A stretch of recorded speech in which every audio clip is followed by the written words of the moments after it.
Welcome to the Blue Avian Special, featuring Brandon Young, C.W. Chanter, and me, John Razimus. In this episode, the main focus are the Blue Avians. If you're watching this, you probably know what the Blue Avians are at this point, or you have a good idea. So let's just skip past that and go into the critical phase of asking questions. Asking questions doesn't automatically make you a shill. Questioning the authenticity of a story doesn't automatically make you a Men in Black. I assure you, this video is not sponsored by Blueberry Red Bull.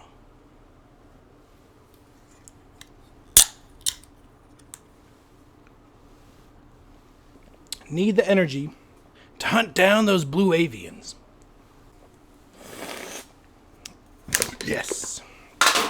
These Blue Avians claim to be protecting our planet Earth. I assure you that is not the case. Have you ever wondered why they call themselves Blue Avians? I'll tell you why. Because they ran millions and millions of surveys. They crunched the numbers. And it turns out nobody would trust red avians. Would you trust a red avian? No, you would not. But blue avians automatically are trustworthy. Why? Because blue is a very soothing, calming, peaceful color. But red is very vengeful. Red is very passionate. Red is very bloody, horrific. It's a horror show, but blue is very delightful. It's very soothing, like the waves of the ocean. And that's why the Blue Avians call themselves Blue Avians, and not Red Avians. But I assure you, their color is closer to red. Let's get down to business. The ambassador for the Blue Avians is a guy named Corey. Slow down, wait a second. Corey?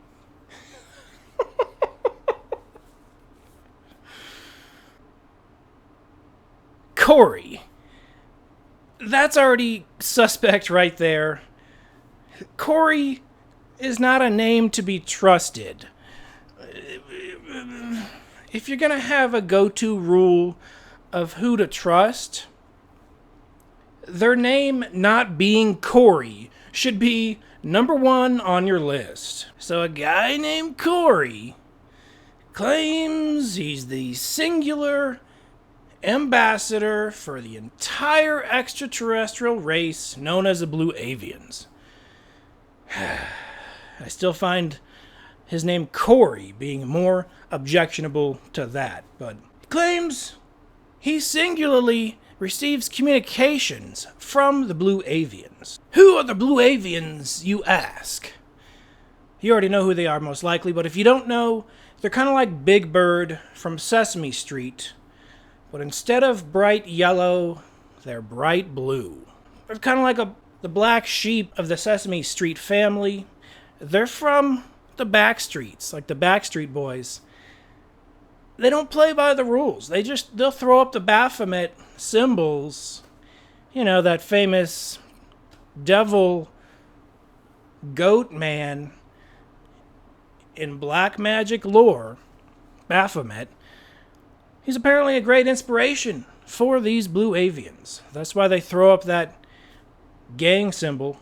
Baphomet aside, Big Bird's cousins aside, the Blue Avians, all right? Their communication to Corey, of all people, is very sophisticated. Only Corey can understand them. Only Corey receives the telepathic communication directly from the Blue Avians. That's correct. I didn't say communication. I said communication. Because the Blue Avians, they don't communicate like humans, all right? They communicate kind of like pigeons with a coo, coo, coo that only Corey can understand. Let's show you a recreation of this communication between the Blue Avians and Corey.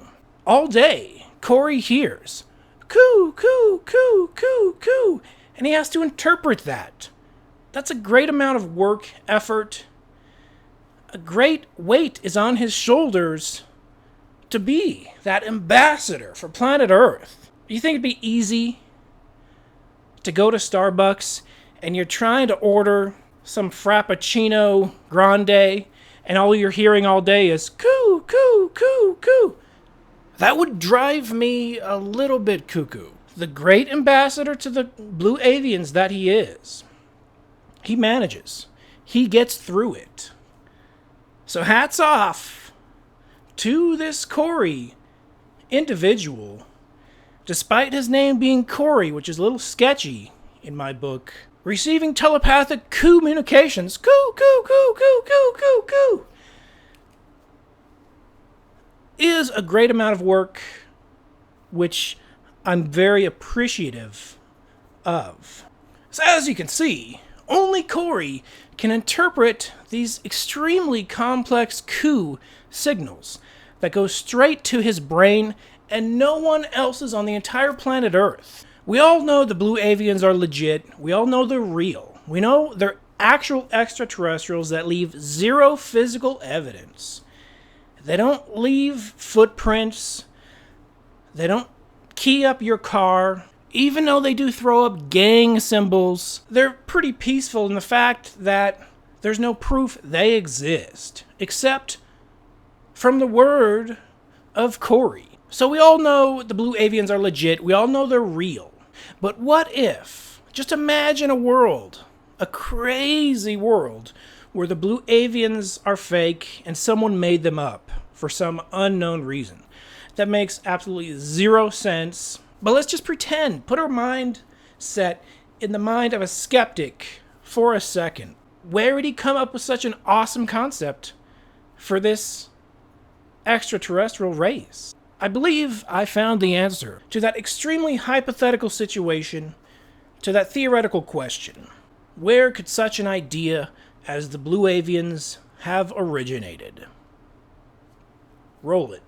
The cartoon Dilbert, specifically the episode 3, Season 2, which aired in November of 1999, had a genius episode entitled Art. Dilbert's boss demanded that Dilbert create some art for business strategic purposes. This is the quote from Dilbert's boss. "We'll need some sort of competitive advantage if we're going to dominate the art industry. The word art can easily be replaced by aliens, ETs, UFOs.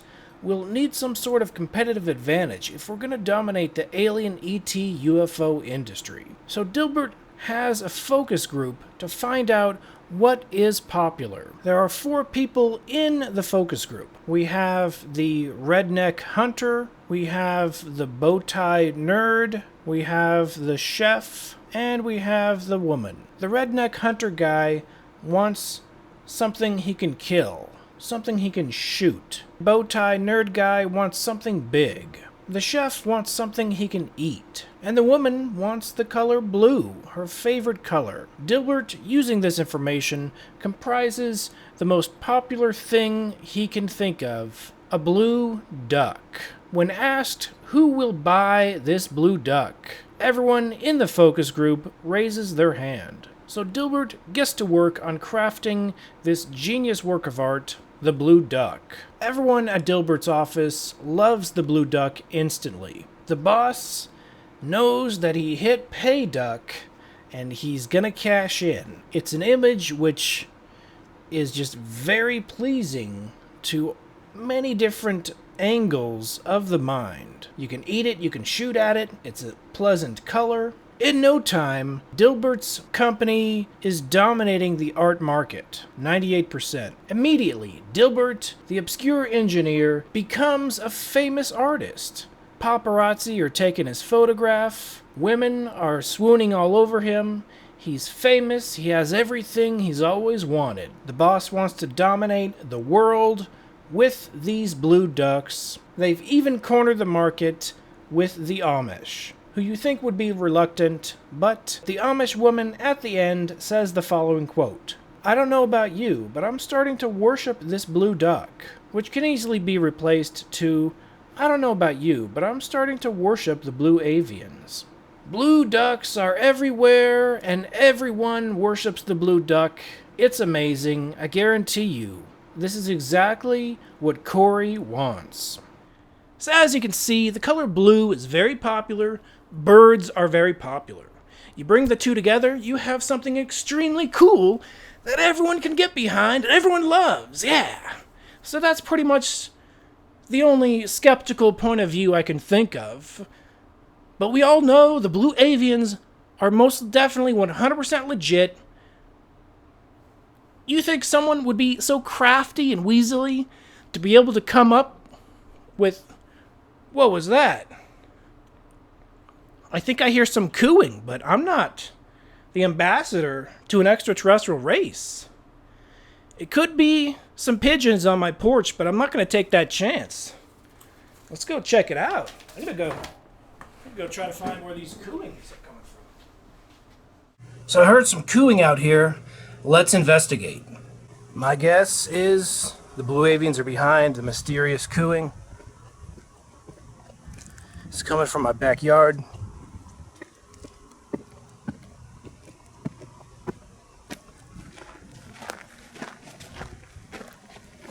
Let's try to find the origins of this infamous cooing, which I highly suspect is coming from these blue bird extraterrestrials. Corey Goode is the only person that can hear them, But I hear them right now. Can you hear that? Listen.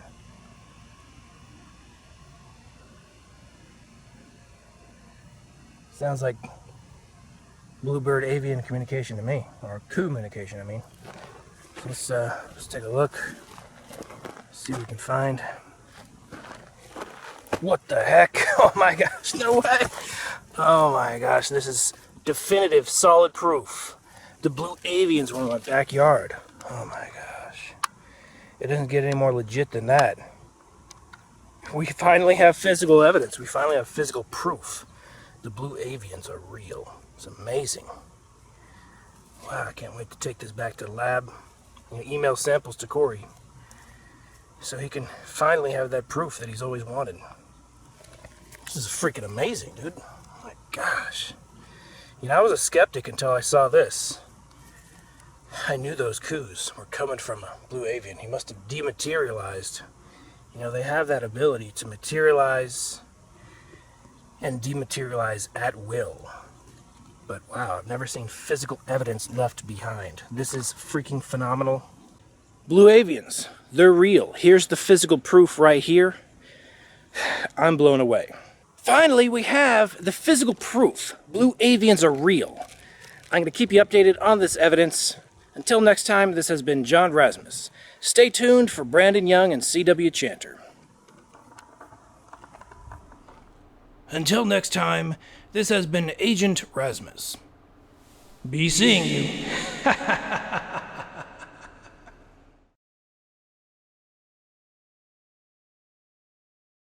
So let's talk blue avians. We're at a point now where it's almost, I feel like we're being talked out of the blue avians. In this sense, is that three things I think we could talk about. Number one, why people believe, why people fight it, and one last third thing, which is it all just part of the nature of things? That any community, any environment, research community, conspiracy theory community, as part and parcel of its ongoing life cycle of people getting out of it what they need to get out of it or want to get out of it. The things like controversies, blood in the water, taking sides, whether or not this is part of the system, whether holistically it's a natural part of human endeavors. There's going to be inner psychology at work. People need to figure out what the rules are. They figure out what the rules are through what used to be combat, which is now, rhetoric or discussion, debate. Everything's a fashion show or a popularity contest at the end of the day, no matter what people say. Maybe that's part of it. Like I said, maybe it's something holistic or maybe it's something icky, something that's just, gross that people interject into it that maybe not necessarily needs to be there. Well, I want to talk about why people believe in the blue avians and the Corey Goode testimony. We can look at it in the specific example of Corey Goode and the blue avians and people talking about him, talking about the merits of his story, talking about why people believe him, being shocked that people believe him, talking about why he's a COINTELPRO agent. People discussing Corey Goode. All those controversies with Corey Goode can also be applied to, the other things that we get up to. We're talking about other people, whether it's talking about Teal Swan and problems with her approach or her behavior, atheists arguing with people of faith, and how could you believe this? There's no logical or rational way to believe this. So people are fighting the Corey Goode story, and what's it all about, and what's it for? You know.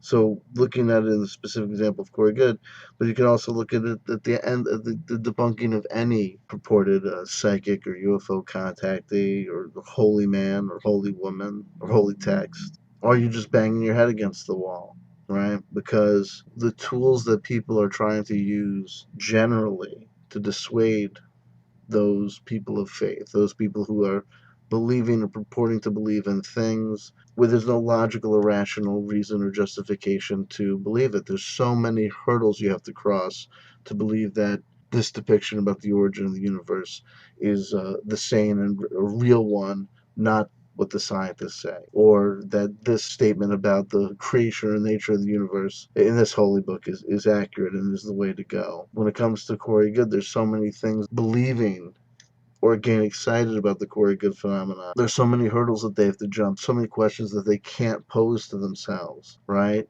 I mean, from the simplest of like, if he's in ongoing contact with them, by this point, it hasn't occurred to anyone that now, maybe now, even if just to shut up the non-believers, like, why wouldn't you provide, if you're the Blue Avians themselves, why wouldn't you provide tangible physical evidence of some sort, even if it's an advanced program on a software? Here you go. This is going to solve the irrigation problems in the deserts of Tallahassee or whatever, right? Some simple gesture, some simple manifestation of their reality. Because if you've got a message, what's Corey Goode doing? He's spreading a message that was given to him by extraterrestrial life. They've clearly manifested a desire to converse and to talk to people. So why would they do it through such an abstract methodology that is so perfectly looks like someone just lying, right? Why would you, if you're the Blue Avians, why would you set up a scenario where your emissary, your speaker, your voice piece is indistinguishable from a person just making up malarkey in their head? It's not logical.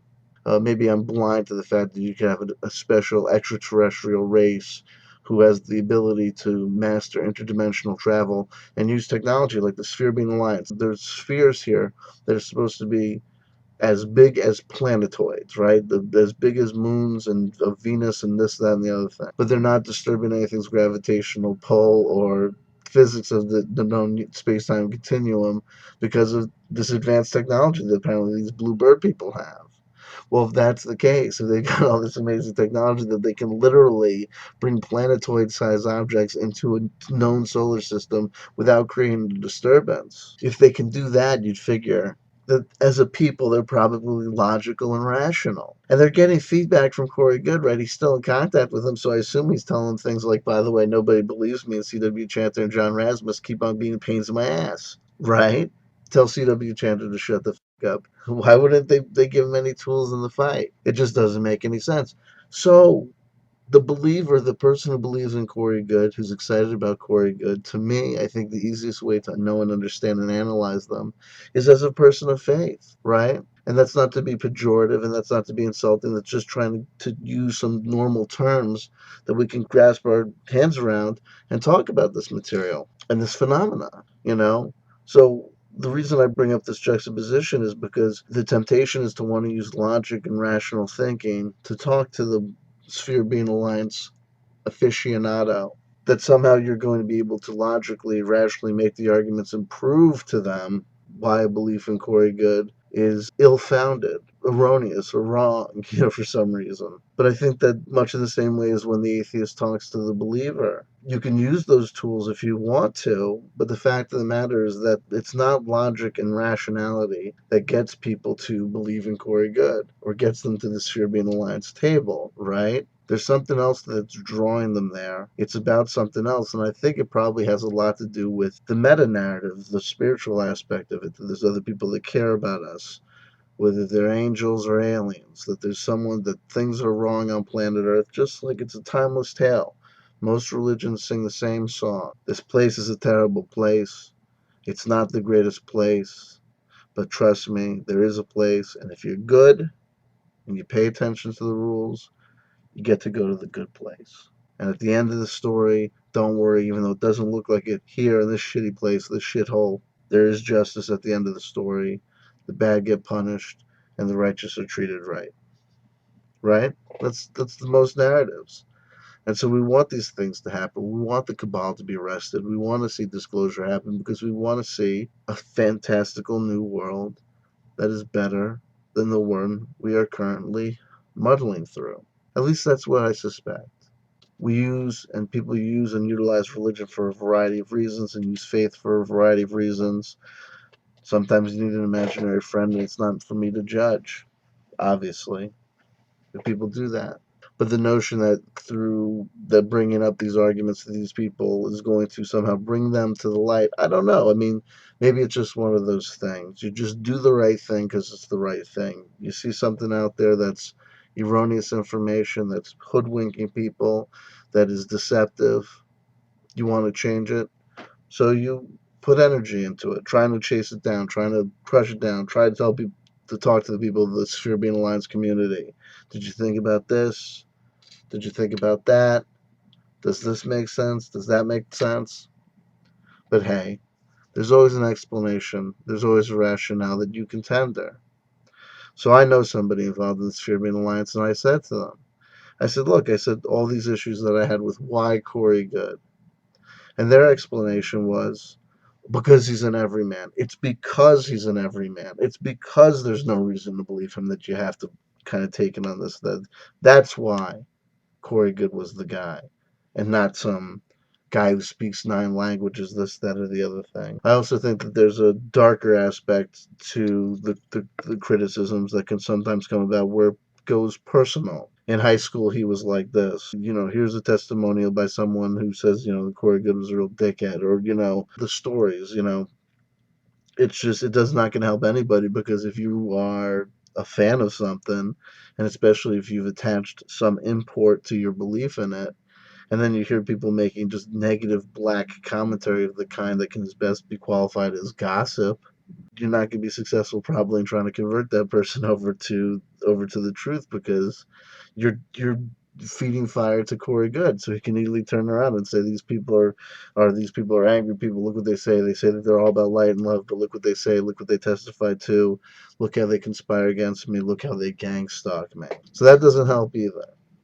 So logic and rationality don't work, because those aren't the bricks that make up the road that lead someone to believe in Corey Goode. But that doesn't mean I don't think that people like you, me, and Brandon should shut up and not say anything about anything. Futility might be there, but the feeling of futility might just be tied to success rates, where this might be the kind of thing where the people on one side just have to keep on speaking their truths, talking about what the logical and rational answers are, or explanations or questions are, in the hopes that the 25 people that pass by and don't take the time to listen or run the logical argument through their head to discover the truth, that you're going to catch that one guy or gal that's going to wake up, and it's all going to be worth it. I guess that's why people have to do it. But like I said, here's just one of those things. At the end of the day, for Corey Goode to do the Corey Goode thing, for Teal Swan to do the Teal Swan thing, for any of these people to do what they do, all they got to do is get up in the morning and be themselves, right? And just do their shit, just be themselves. And if you want to debunk them, if you want to be critical of them, if you want to get at them, when you get up, you have to go through your entire life, right? And then you got to summon up additional energy to come at them. And so it favors them, right? The way that the chess board is set up, the moves that have already been made, it favors them, that they're going to be able to outlast their opponents, right? Because All you gotta do is keep on getting up and doing your thing. So look, there are still videos coming out that are critical of Corey Goode. I know that Richard Dolan did another interview with Bill Ryan. I know that Corey Goode made a response video. I know that people are still talking about these things, and these things are important, and we know why. At the end of the day, you do reach a point where it's like what needs to have been said has been said, and the arguments to be made may have been made, and that we just have to realize it's a phenomenon that we have to deal with. People like Corey Goode are going to happen. Phenomenon like Corey Goode is going to happen, and all we can do is keep an eye on it and talk about it and discuss it and hope for the best for people. There's definitely people that want to talk about this because Richard Dolan was reporting back from the MUFON conference that Corey Goode appeared at, and some other whistleblowers like Andrew Bashago, I believe, appeared at as well. He was talking about people coming up to him and thanking him. It seems like there's a lot of this energy, a lot of criticism around Corey Goode kind of came to a surface. I've been doing it, talking about him for a while, and other people have been talking about him for a while. But what happened was that Randy Moggins made a famous Facebook post that gave Bill Ryan an opportunity to jump which obviously with material that he was obviously I think prepared for. I think he had his that whole situation ready to go in a hopper. It just seems that way the way it rolled out with his work with the Dark Journalist. You had the Dark Journalist staying on Corey Goode and the Corey's kids and the infiltration of the secret space program. His whole journalistic series in that order, on that subject. People are talking about Corey Goode, just like in professional wrestling, right? There are times when it's not just going to be your every average day fight. Something special is going to happen. The narrative is going to be kicked forward. Some new saga or cycle is going to be starting off. So the conditions that Corey Goode exists in now, where he's gained so much heat and criticism, those are the exact same conditions that existed when he first came out of the scene, or Andrew Bashago first came out of the scene, James Gilliland, or Alex Collier, or Simon Parks, or anybody. The same conditions and situations that exist now existed then when these guys first came in with not much fanfare or problems. So why now is all of a sudden the community saying now after years of accepting these shenanigans, now we have a problem with whistleblowers. And that's not to say that there haven't been people that haven't been talking about this stuff consistently. Richard Dolan's been talking about the problem with these whistleblowers for a while. So is Joseph P. Farrell. There have been people that have been talking about and noting it, but there definitely was a culmination this season, right in 2017, of this being the time and this individual Corey Goode being the one that was going to become a new narrative and a new story where we're not going to take it anymore. And this is ruining. It's an infiltration, COINTELPRO, right? I'm not saying he's an asshole because if he was mind wiped, his moral culpability is less so. It gets esoteric and philosophical. Like I said before, maybe it's something holistic. Maybe it's just something that's natural. That in the struggle between conservation and expansion of energy, the eternal dance between warm and fuzzies versus cold and pricklies, the eternal dance of yin and yang, and maybe it's just that in the scope of things that it just becomes time sometimes for people to have it out and people to figure out, what the rules are, if it's time to change the rules. There's moments in time in history where things seem to be pretty consistent. There's sometimes these moments where nostalgia is just unleashed and it's new. It's a new world, a new era. So I don't know. Maybe it's just saying that every once in a while, MUFON has to get together and talk about these things and fight about these things. But remember, there's a reason why MUFON put in charge a guy who is the type of guy that would book Corey Goode, who's on Ancient Aliens and all this stuff. And these are the criticisms that are being made of Jan Herzog and Corey Goode, that it's about promotion and not about science. And it might just be that you have to accept a little bit of the show business. Do you know what I mean? We know you practice 24 hours a day and you're the world's greatest guitar player. But man, if you don't have a nice lead singer in your band, if you don't let her shake her tush, ain't no one gonna be paying attention to your picking. Ain't no one paying attention to your playing. Move on, son. It might just be that these fantastical New Age believers and the conspiracy theory, UFOlogy skeptics find themselves fighting in the same conference rooms because they need each other. for whatever reason, whether it's just demographics or geography or something more organic and real, these things go together. You know, the same people that are looking up at the stars and asking questions. Some people are looking at the stars, the physical stars, and some people are looking at the philosophical or imaginary stars. What's out there? Pondering the bigger questions about life. Maybe that these things are two halves of the same whole. They need each other, and that maybe it's just an eternal struggle that needs to go on. But at the end of the day, chances are, I think you're going to find people, and the dance continues. You know what I mean? What's going to happen? What's going on? I don't know what's going to happen. I think the problem with Corey Goode is he's going to have is that he has become the poster boy for some people don't believe this guy, and some people are attacking him. Right? That's a special consideration. That's a special thing. It's going to be a hard hat to wear. It's difficult enough when you're trying to make things happen with that kind of narrative and story behind you. Do you know what I mean? People constantly need new information and new updates. And don't worry, there's going to be at some point where somebody's going to come up to them. They're going to tell them that their mom's got cancer and they're looking for a miracle healing, and ain't there nothing you can do, right? Tough road to hoe on the best of days, and be going through all that at the same time, to also be in the news, not just because this guy's telling a crazy story a la Donald Marshall, Andrew Bashago. Can you believe this guy believes what he believes? Nuts. Not only that, but also, and people say he's a scammer, and some people say he's entirely full of shit.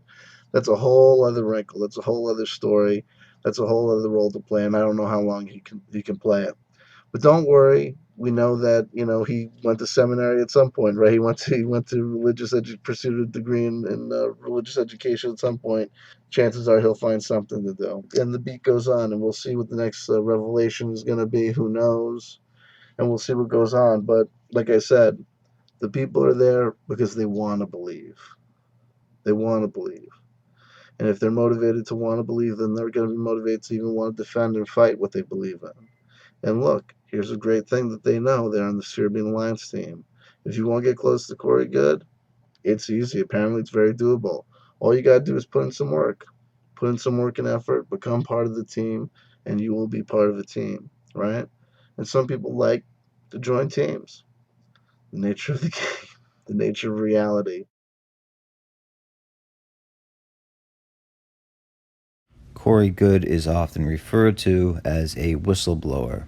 Whistleblower Corey Goode says this. According to whistleblower Corey Goode, Blue Avians are meeting with the Vatican. But it should be noted that Corey Goode, at best, is a self-proclaimed whistleblower. There's no evidence, no good evidence at all, other than his own story, that he is a whistleblower for anything, that he was involved in the secret space program. So he's like Randy Kramer, the Martian Marine, or Andrew Bashago. There is no evidence for him being in that program. So someone like Edward Snowden, he would be a whistleblower because we know that he was in the CIA, NSA, whatever, and released and leaked documents. That's a whistleblower. Corey Goode has absolutely no evidence that he was in such a program. So he is at best a self-proclaimed or alleged whistleblower. I think the first time I heard of the Blue Avians was through a Gaiam TV. Back then I think it was called Gaiam, just transitioning into Gaia TV, series of videos called Cosmic Disclosure, which was with David Wilcock and Corey Goode. And I believe it was 4 parts, and watched those, and took a, it was pretty interesting. So what the Blue Avians are, supposed extraterrestrial race that are in contact with the U.S. military, supposedly, and travel in sort of like planet-sized, according to, I think, Corey Goode, planet-sized spheres. That's why they call the sphere being alliance. So they travel in these planet-sized spheres, and there's supposedly hundreds of them or dozens of them all over the galaxy watching us and humanity. And they're very concerned about humanity and our ascension. They're here to help humanity ascend, whatever that means. Their delegate or ambassador is Corey Goode. And who is Corey Goode? Well, Corey Goode, according to his own website, was recruited into the Mount MILAB program, which is a military abduction program. So he says he's recruited into that program. He is ex-U.S. Army personnel. I'm not sure his rank or whatever.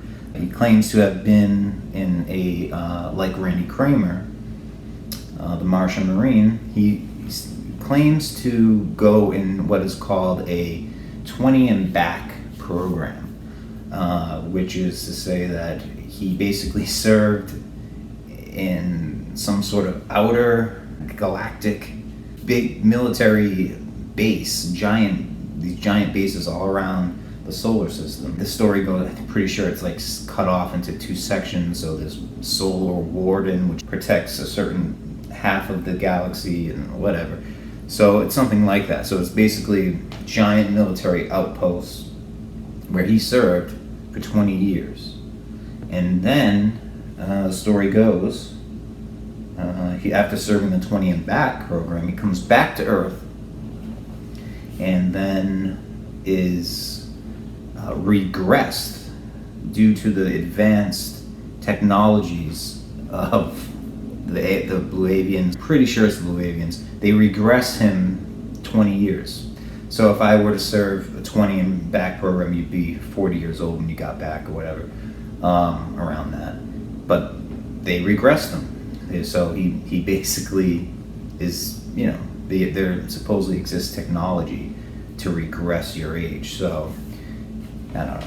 So that's the story, though. Upon completion of the 20 and back program through advanced technology, his age was regressed. So the timeline is very difficult to follow and always seems to change, which is one problem I have with it. It's a little, but now I think they've nailed it down since they've been under criticism. The timeline seems to be always updated. So it's kind of hard. Forgive me for if I don't get everything right, but I think I'll get the whole general picture right. Corey, I guess, and this is I've talked to and done some research on my own a little bit into this. Corey seems to have started out into the paranormal, new age consciousness community as a forum poster on a site called Project Avalon. I haven't really followed the complete story there, but it seems like he started out there and posting his story, which led to an initial interview way back with Project Avalon, and it's an interesting interview. So it started sort of there, where he was kind of talking about his experiences, and Corey Goode was, and taking questions from people, and basically just your forum poster, your normal forum poster, but talked about all the conspiracy theory under the sun. The conclusions that follow are pretty wild, and the evidence for it is just story, right? Okay, so then a few years ago, Gaia TV, I think at the time Gaia TV, headed by Jay Widener and in association with David Wilcock, sort of introduced Corey Goode and the Blue Avians to a wider range of people through their Cosmic Disclosure videos, which were pretty popular, I guess.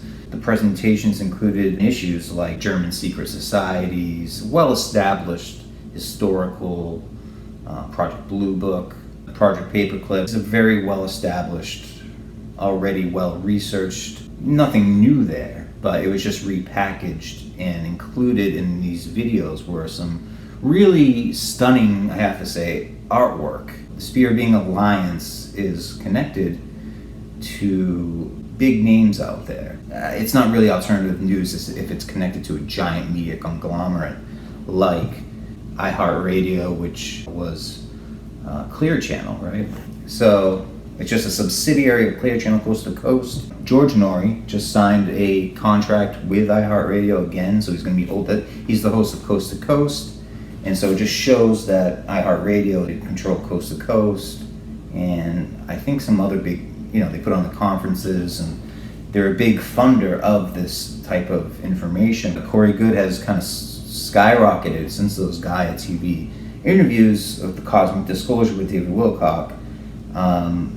And he does numerous conferences, invited to speak at Mount Shasta and Contact in the Desert, and all these different places, and even TV shows like Ancient Aliens recently he was on, and so he's become pretty mainstream, and so people have started to focus on him, even though John Razimus did a video, probably the first Blue Avian video, critically looking at the claims of the Blue Avians, and David Wilcock. And this was 2.5 years ago, so this isn't related to the recent, campaign of back and forth ad hominem attack and, critical assessments by certain people in the community, and so there's no agenda here. I was the one who told John about it. He says it right in the video. I told him about the Blue Avians. He had one look at it and did a great video on it, and that was almost 2.5 years, I think almost 2.5 years ago. So it was well before anybody was talking about it, really. So I don't have an agenda at all. I'm not connected to the attacks. I'm not attacking. That's another thing. Like, if you're just thinking critically about something, doesn't mean you're attacking it, right? You're just trying to get to the truth. You're not attacking it. I could focus on any issue. I focus on a lot of different issues. So does John Razimus. We focus on a lot of different topics, but we let the truth come in and we discern it for ourselves. And that's important that we all do that. You shouldn't just accept something and, since I'm against that guy, I don't like that guy, I'm just going to support this or that claim. No. I don't have any agenda other than, like I said, the truth. So it's important to note that Corey Goode does have a team around him, which include people like Michael Sala, writers for Stillness in the Storm, David Wilcock, William Tompkins, and they have a book coming out too. That kind of serves as a self-fulfilling prophecy in a sense, right? So if you have a William Tompkins over here who confirms Corey Goode's experience, and then another research outlet or website called Stillness in the Storm that says, oh yeah, we support William Tompkins supporting Corey Goode, and then it's just a kind of a circular, do you see how it's a circular media machine?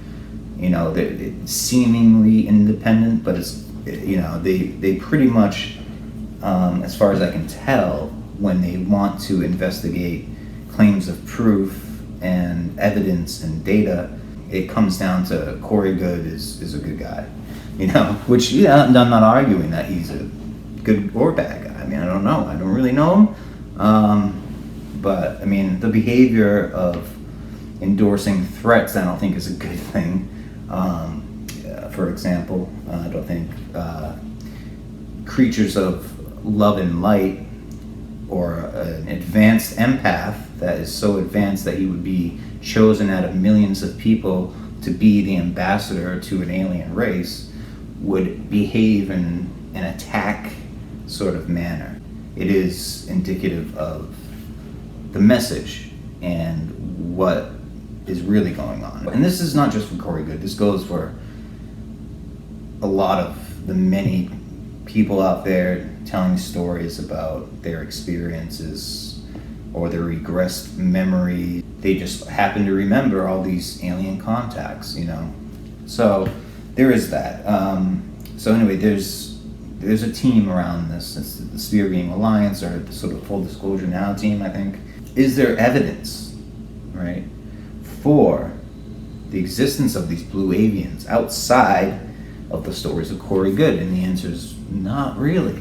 Corey is the delegate for the message of the Blue Avians and the military. So researchers and people just wanting to, verify this. And verification is a very important process in the sciences. You just want to prove if something's true or not. That's all it is, and it includes falsification. So anyway, the researchers have sort of looked at this and said, well, there's no evidence for Corey being in a MyLab program, that MyLab programs are good scenarios to begin with.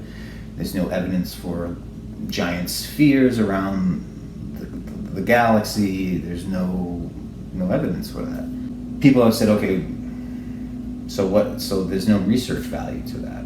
I don't know if I'd go that far, but you definitely can't prove the actual existence. If you wanted to prove them, you would be open with your resources and how you came in touch and how to contact these things and discern for yourself what they are. The fact that it's so controlled through a one-person type system coming down, it just doesn't seem like it would work that way, or an advanced civilization would work that way. Could be wrong, but we, as researchers and people looking at the truth, we have to judge that. And what is its value? And that's going to vary from person to person. So for a researcher, it's not going to mean a thing because they can't validate or invalidate it. It's just a story to them. The second criticism is that the MyLab testimony is not reliable. The history of United States UFO disinfo shows that U.S. intelligence has been behind a lot of these leakers and whistleblowers. And if Corey Goode was really releasing important information, one would think he would be like a Edward Snowden living in Russia, and wanted, and Julian Assange, or any of these big personalities that very much not free to roam around, give conferences, and things like that. That's pretty clear. So, and they're not even talking about extraterrestrial life, really, So he wouldn't have the freedom, Corey Goode, he has to, travel openly and speak at these conferences, make money off of these things. If this was a real threat or some kind of revelation of secret deep state technology, history shows that dissenters and whistleblowers are just chastised and rarely survive. So he's out there, he's doing okay, right? Some critics point about it's not reliable to talk about, to accept the stories of a supposed MyLab, because there's no evidence for him even being in MyLab program, if that even exists. There's no evidence for it. There really isn't. So the only evidence is just him telling the Corey Goode story. And then Michael Sala or Stillness in the Storm or any of the other people in the circle that seem to be independent but really aren't applying independent thinking and logic, they just confirm it. So they say, oh, wow, David Wilcox confirmed my story, so it must be true. No, so anyway, we have these critics out there, researchers and whatnot, that have specific questions about those very two issues. There's no evidence for blue avians and the unreliable testimony of a MyLab program, if that even exists, okay? They've addressed them by, and this is telling, by, not to my satisfaction, yet to my knowledge, but they go after, so for example, Stephen Greer, he spent maybe 25, 26 years working on disclosure, and he's one of the biggest names in the field. So he raised an issue about the testimony of a MyLab abductee, all right? Or somebody who claims to be in a MyLab program. And he raises the issue that, you can't really rely on that because the advanced psychotronic technology that the military has will induce an experience of you thinking that you're actually in contact with aliens or some sort of extraterrestrial being, and that. So when he brought up those claims, and also the fact that it promotes that there are negative ETs and positive ETs, when he brought up those claims, to my knowledge, the issues were dealt with by essentially character assassination, where they, some people showed photos of Greer with his shirt off and flexing and saying, you don't want to know what in those photos, and that, we have your photos, and you better shut up about Corey Goode because, you're not so good yourself, which doesn't address the question, you know what I mean? It just deflects and focuses on an ad hominem, they don't answer the actual specific questions. They rather focus on something else and don't answer the real questions. Basically, that amounts to ad hominem threat and attack and intimidation, and that's just with Greer. That's not even mentioned. That's just one little case of, if you're a little bit critical of the Blue Avians, that all of a sudden you'll just be barraged with, all this, character assassination and things like this. I hope that's not going to be the case, because it follows that a person who says that they are chosen to be an empath out of billions of people sometimes doesn't show that much love and light. Some have said that these endorsed threats and gang stalking tactics come from others involved in the business of promoting the Blue Avians. But others counter and say that, this really is indicative of Corey Goode's behavior, that, he has kind of a split personality. He can kind of put on sort of a relaxed persona when he's just, giving a presentation or talking with someone one-to-one. But behind the scenes, he shows a volatile nature, especially, if you follow social media and things like that. The question is whether it's true. If it is, it should be open to an honest, logical inquiry, which I would think the Blue Avians, who are all about ascension, would support. They wouldn't support ad hominem attacks and, counterattacks and attacks and all this stuff. They wouldn't. I don't think any advanced being, any human being, wouldn't support those things. I don't support those things. And this shouldn't be taken as an attack. This is just questions from the heart and from the mind. Also, if none of this can be independently verified, that is verified by an outside source, then it amounts to just the storytelling data. As far as I know, there is no evidence yet from Corey Goode's story other than himself and now his wife, Stacey Goode, who seems like she had to rely on notes in her recent interview with Divine Frequency, who I respect. So the question then is this: why choose someone like Corey Goode over, say, Simon Parks or George Adamski or any of these thousands of experiencers out there? That's the question. And as UK researcher Neil Sanders on my recent podcast said, when I asked him and brought up the issue of the Blue Avians and told him about it, he said, well, that reminds me a lot of someone like George Adamski, and he just kept on rattling off names, other contactees. So why is it that Corey Goode is being... I think that's a fine question to ask. It's not attacking you if you just have a logical question, an honest question, that you're just seeking the truth and you just want to know more about it. So why Corey Goode and not these thousands of other people who say they see all these beings and have experiences? And that might be true. What's going on? Well, highly respected UFO researchers who are not on the Corey Goode team and therefore aren't signing a book contract or a publishing contract to gain...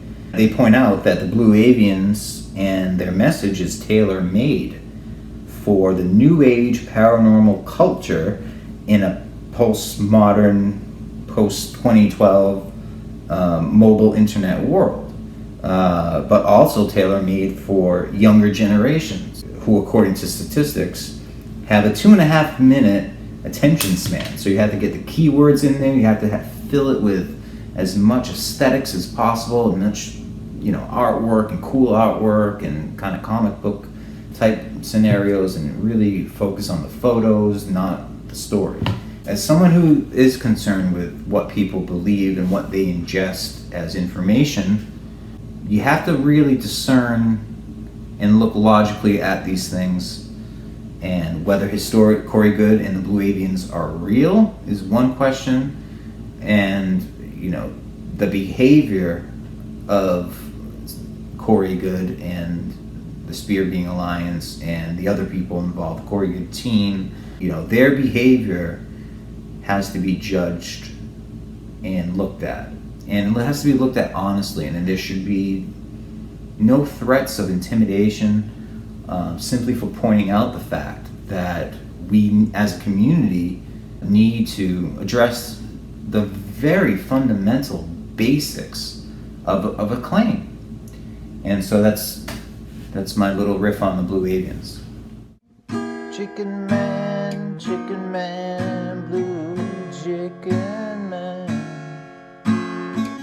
blue chicken man. You're coming from outer space. You've got a new race. Blue chicken man, come save our soul. Blue avian, gonna rock the